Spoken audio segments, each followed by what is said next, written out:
interactive foldable for DNA replication, and the items you need is a half sheet of colored paper, and you're going to take the colored paper and you're going to create your little bifold doors just like this, okay, so that it opens like this.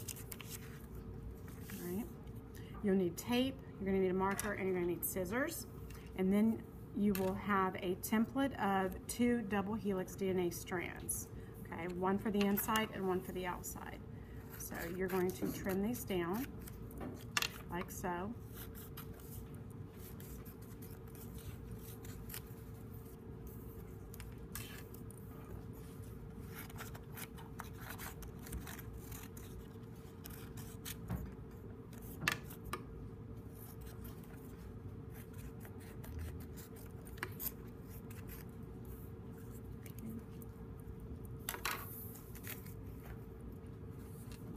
And you're going to use your marker. Your marker is going to be your helicase, and your helicase is going to unzip the 2 strands of DNA. So just mark where the helicase is going to unzip. It's going to break those weak hydrogen bonds in between the nitrogenous bases, okay? So you're just going to draw a line to show where your DNA is going to be unzipping. All right? Now if you notice, on your nucleotides, only the left side of the nucleotide is done. Remember, that is your 5' to 3' end. The other side, you have to do the complementary base pairs. Okay, so you know C bonds to G, T bonds to A, G bonds to C, A bonds to T, C bonds to G, A bonds to T. You know you're using DNA for 2 reasons. 1, it's double-stranded. 2, it has thymine instead of uracil. So you're going to do your complementary base pairs for both sides. C, G, T, A, G, C, A, T, C, G, A, T. Right?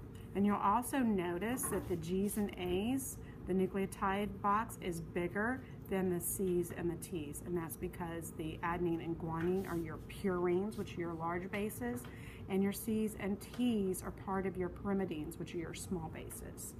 Okay. So once that is done, and you have your 5' here and your 3' here. It's your reading frame. Then you're going to use your scissors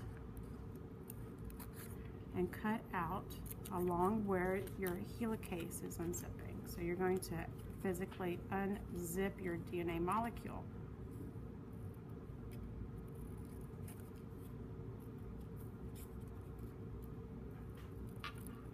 Okay.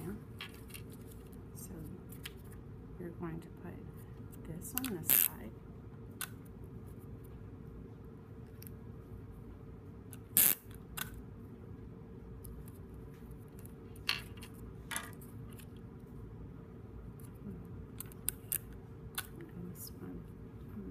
Try to get as close to the edge as possible because it's hard to write on the tape. Okay, so that is your DNA. Now we're going to replicate this DNA, and remember that DNA replication is semi-conservative. That means for each new DNA strand, you're going to have one part of the original, and the other side of it has to be a copy. So when you're opening it up, okay, unzip this one.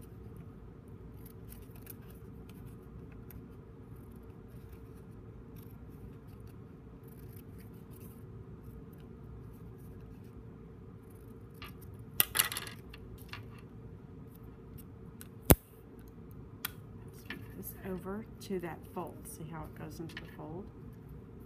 And let's just tape on the outside. So you have separated your original strands, and now you have to copy your DNA. And remember, when DNA goes 5' to 3', you have to turn it because this has to go 5' to 3'. It's in the opposite direction. So remember that your T's are small. Okay.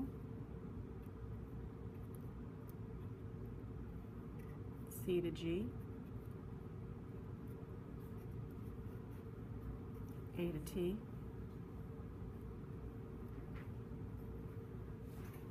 C, G to C,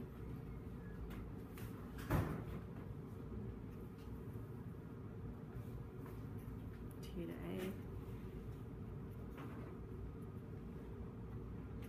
C to G.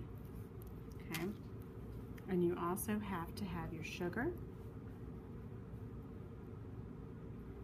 okay, and your phosphate, and this has to go from 5' to the 3', okay? So your phosphate is going to connect at the 5' there, okay? And then your next one connects to the 3' and the 5', okay? And you're going to continue copying it, 5' to 3'. That is your reading frame, all right? So once you have copied both sides, you should end up with 2 brand new DNA double helixes from one original, okay? You need to remember that your sugars and your phosphates make up the side of your DNA double helix, or as we call it, the backbone, okay? And that the bonds that are holding the nitrogen bases together are hydrogen bonds, and they're weak, okay? They're not strong bonds, all right? You need to remember your complementary base pairing rules.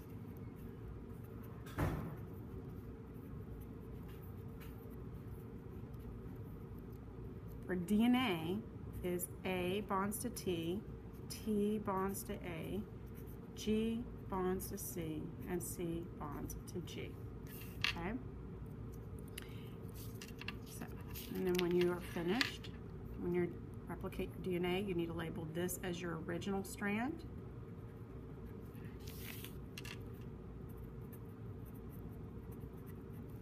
Okay, and that this is your copy. All right, you need to remember that DNA is semi-conservative because it saves an old piece and makes new.